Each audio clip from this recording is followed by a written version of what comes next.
You are looking at a $40 billion shield, 10,000 tons of marine-grade concrete, built to protect one of the wealthiest coastal cities on Earth. From the outside, it looks completely invincible. But deep inside the concrete matrix, a silent chemical reaction is taking place. Chloride ions from the seawater have finally reached the steel core. The steel is aggressively rusting, and as it rusts, it expands. Swelling to 4 times its original volume, it creates immense tensile stress. The wall isn't being knocked over by the ocean's waves. It is literally bursting open from the inside out. This is a process called spalling, and it is the terrifying, hidden reason coastal defense is failing. We are spending trillions of dollars on a complete illusion. Welcome to the greatest engineering miscalculation of the 21st century. Here is why building bigger walls won't save us, and why the ocean is already winning. The hubris of concrete. Mid-century urban planners believed human engineering had finally conquered the ocean. Cities constructed massive concrete shields to protect trillion-dollar real estate developments. They treated the coast as a static, immovable line on a map. Dutch engineering powerhouses exported their famous Netherlands model across the globe. Firms like Deltares designed massive water management systems for different geological zones. Governments threw billions of dollars at these massive infrastructure projects. They wanted glamorous ribbon-cutting ceremonies and guaranteed safety for foreign investors. But the ocean is not a static force. It is a dynamic, highly corrosive, relentless environment. And these megacities made one fatal assumption about the materials they were using. They assumed concrete was permanent. But if you look closely at the microscopic level, you find a massive vulnerability. A vulnerability that turns these trillion-dollar investments into ticking time bombs. Concrete is incredibly strong under compression, but highly porous. When you place it in a marine environment, it absorbs water like a rigid sponge. Seawater is absolutely loaded with chloride ions. Over decades, these tiny ions slowly diffuse through the dense concrete matrix. They are hunting for the embedded steel reinforcing bar. Once the chloride reaches the rebar, it destroys the steel's passive oxide layer. This initiates a highly aggressive rusting process out of sight. It is a lot like managing an industrial wastewater facility. If you rely on lazy schedules instead of inspections, you lose. Aggressive elements will silently eat right through protective coatings. You will not even know there is a fatal leak until the system fails. The ocean operates the exact same way. By the time the cracks appear, the structural integrity is already gone. The concrete literally flakes off and blows apart from the inside. This exposes even more raw steel to the salt water. It is a catastrophic, accelerating feedback loop. And it is happening right now in the fastest sinking city on Earth.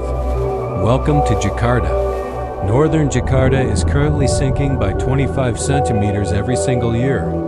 That is roughly 10 inches of land simply vanishing downward annually. Today, a staggering 40% of the city sits below sea level. Politicians love to blame this entirely on climate-driven sea level rise. But the terrifying truth is much closer to home. The city is collapsing because of massive, unregulated groundwater extraction. Millions of residents and commercial industries illegally pump water directly from the aquifers. As the aquifers empty, the land physically collapses.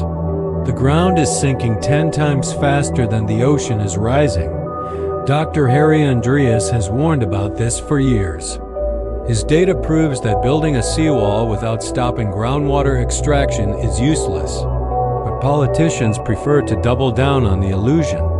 When a massive infrastructure project fails, governments fall victim to the ultimate sunk cost fallacy. Look at Venice, Italy. The infamous MOSE flood barrier. Conceptualized in 1966, construction began in 2003. It was supposed to cost 1.6 billion euros. Instead, it became a masterclass in political corruption.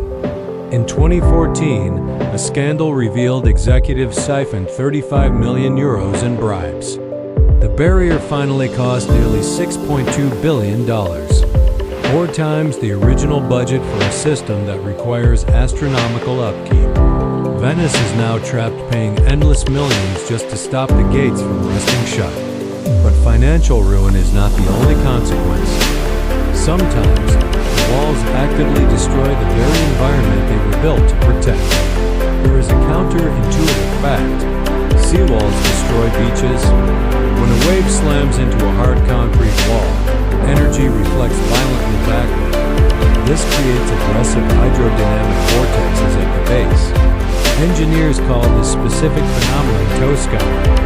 These underwater vortexes rapidly suck the foundational sediment outward below the wall.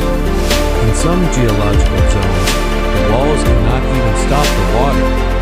Look at the sunny day floods in Miami Beach, Florida. Miami sits on porous limestone bedrock. During a king tide, the ocean flows underneath the wall and bubbles up out of storm drains. Enter the National Capital Integrated Coastal Development Plan.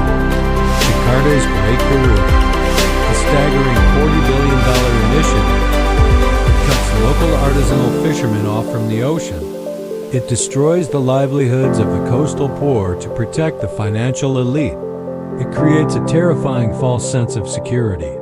Because when you build a wall that massive, people assume they are safe. You do not have to imagine a breach. Visit Muara Baru. Residents live mere inches behind a severely cracked concrete seawall. They desperately patch fissures with scrap materials. In their living rooms, the ocean level is visibly above their roofs. When water eventually overtops a seawall, the destruction is absolute. This is called undermining.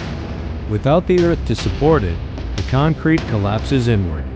A breached seawall creates a flood vastly deadlier than no wall at all. The era of unquestioned coastal dominance is over. The scientific community is advocating for a concept called managed retreat. The Indonesian government is already moving its capital to Borneo.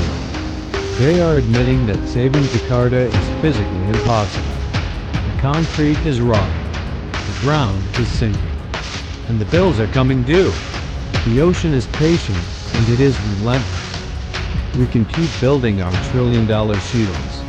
But in the end, the water always wins.